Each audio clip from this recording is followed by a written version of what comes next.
Como resolver essa equação, uma vez que a gente sabe que ninguém governa no Brasil sem o apoio do Congresso Nacional?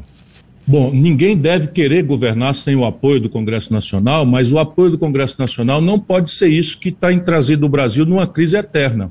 Essa ideia de você se acertar via corrupção e fisiologia, não é, com diversos grupos que acabam sendo as mesmas pessoas, é a ciência da tragédia. E eu tenho para mim que a proposta para resolver isso está basicamente em 4 providências. A primeira providência: propor as reformas antes da eleição, de maneira que a eleição não seja esse jogo de personalidade, de ódio, de paixão, e sim um esforço que ajude o povo a entender as propostas concretas de reforma que nós estamos tratando.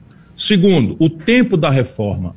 Se você lembrar, o Fernando Henrique, com o Real, tinha o Congresso na mão e não fez nenhuma proposta de reforma no seu longo primeiro ano de governo. E aí vai se dissipando a autoridade do presidente, entra a história da reeleição, medo de CPI, pronto, caiu nos braços daí da fisiologia, do clientelismo e da roubalheira. Portanto, o tempo da reforma são os 6 primeiros meses, que é o que eu vou fazer.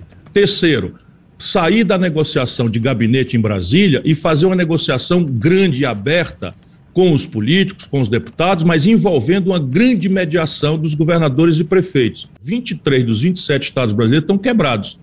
Eu tenho uma proposta de reestruturação da dívida dos estados e municípios e faço com que essa reestruturação seja parte das reformas, reforçando a taxa de investimento do país na direção de recompor a capacidade de investir dos estados e municípios. E quarto, persistindo o impasse, eu acho que está na hora da gente chamar a população brasileira a votar diretamente aquelas que são as instituições que lhe interessam mais de perto.